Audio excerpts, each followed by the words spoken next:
नमस्ते दोस्तों। RJ explains में आपका स्वागत है। मैं हूं राज और यहाँ हम फिल्मों की कहानियों और मतलबों को आसान भाषा में समझेंगे। तो अगर आप भी फिल्मों के दीवाने हैं तो बने रहिए मेरे साथ। चलिए आज एक नई फिल्म को एक्सप्लेन करते हैं।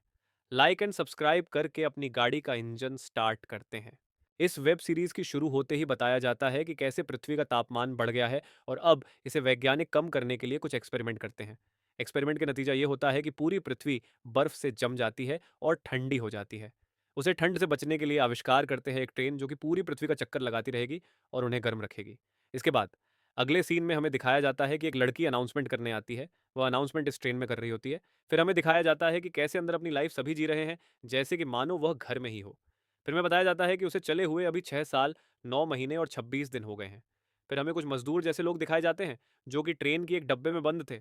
तभी वहाँ मिलिट्री आती है और उन्हें करने लगती है।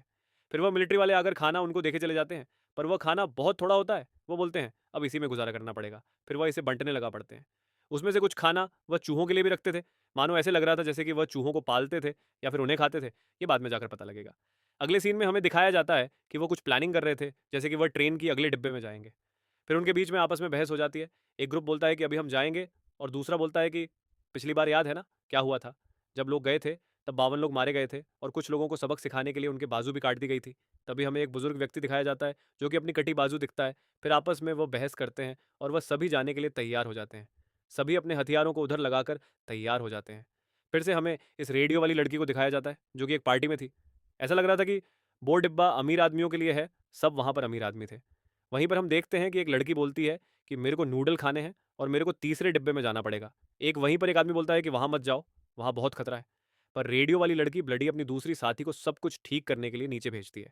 वह नीचे जाकर एक अनाउंसमेंट करती है कि हमारे पास मिस्टर आंद्रे लिटन को निकालने की रिक्वेस्ट आई है और उन सभी मजदूरों के लीडर आंद्रे को साथ में ले आती है।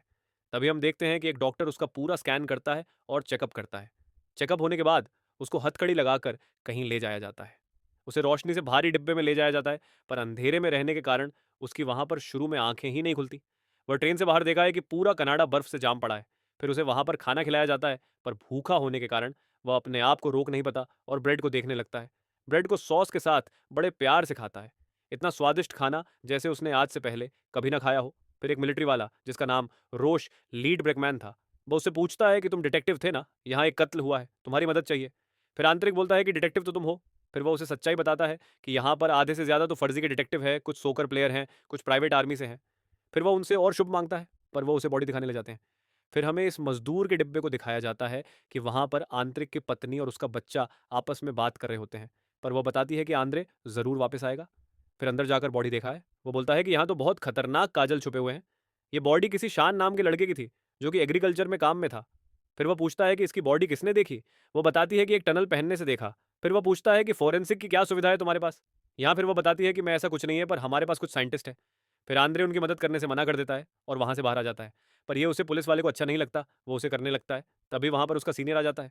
फिर वो बताता है कि ये हमारे सवालों के उलटे जवाब दे रहा था और हमसे जुबान लड़ा रहा था। सीनियर उन्हें एक डबल शिफ्ट पर भेज देते हैं और उससे पूछताछ करने लगते हैं। वह रेडियो वाली लड़की भी वहाँ साथ में ही थी।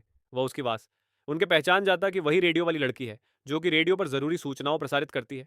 फिर वह रेडियो वाली लड़की उसे मदद करने के लिए बोलता है कि हमारी मदद करो और जहाँ तुम जाना चाहोगे वह सभी इन्वेस्टिगेशन कर सकते हो। पर आंध्र इसके बदले में अपने मजदूर भाइयों के लिए राशन की डिमांड करता है। तभी पुलिस सीनियर उन पर भड़क जाता है और बोलता है कि तुम थे जो कि इस ट्रेन में बिना टिकट के चढ़ाई हो, तो मैं तो यहाँ से निकाल देना चाहिए। पर वह लड़कियों से मानने लगती है। फिर वह उसे लैब में ली जाती है जहाँ पर उसे लड़की को रखा हुआ था जिसमें पहली कत्ल का जुर्म लगा था। फिर वह उसे सोल्जर से उसकी हथकड़ी खोलने को बोलता है और उससे पूछताछ करने के लिए अकेला छोड़ने को बोल देता है। वो वैसा ही करता है और बाहर चला जाता है। उस लड़की का नाम जारा था। फिर हमें बताया जाता है कि वह भी पहले साथ में इस मजदूर के डिब्बे में थी, पर वह वहां से निकल आई थी ताकि वह हम अपनी जिंदगी मजे से जी सके। फिर वह आपस में बहस करने लगते हैं और बोलती है कि उसी की वजह से मैं बाहर आई हूँ। फिर सीन शिफ्ट होता है मजदूर वाले डब्बे में और देखते हैं कि वह आपस में बात कर रहे हैं कि वह जितने हमने सोचे थे उससे ज्यादा ट्रूप्स आए थे। फिर वहाँ का एक आदमी उसकी बीवी को बोलता है कि वही अब चला गया, वापस नहीं आया है, सब कुछ चेंज हो गया है। फिर हम माधुरी को देखते हैं कि वह ट्रेन के दूसरे हिस्से में आया होता है, जहाँ वह देखते हैं कि ट्रेन के बीचों बीच कैसे गार्डन लगाया गया है, जैसे कि वह कोई असली धरती हो। हर जगह पेड़ पौधे फल फ्रूट थे। फिर वह सोल्जर से पूछता है कि तुम्हारे पास तो इतना सारा खाना है, तुम हमसे बताते क्यों नहीं? तो सोल्जर बताता है कि हमारे पास ऐसे 130 डब्बे और हैं, पर तुम वहां नहीं जा सकते। तभी वह रेडियो वाली लड़की आ जाती है। फिर वह रेडियो वाली लड़की सस्पेक्ट के बारे में पूछती है, तो बताता है कि जारा ने उसे नहीं मारा।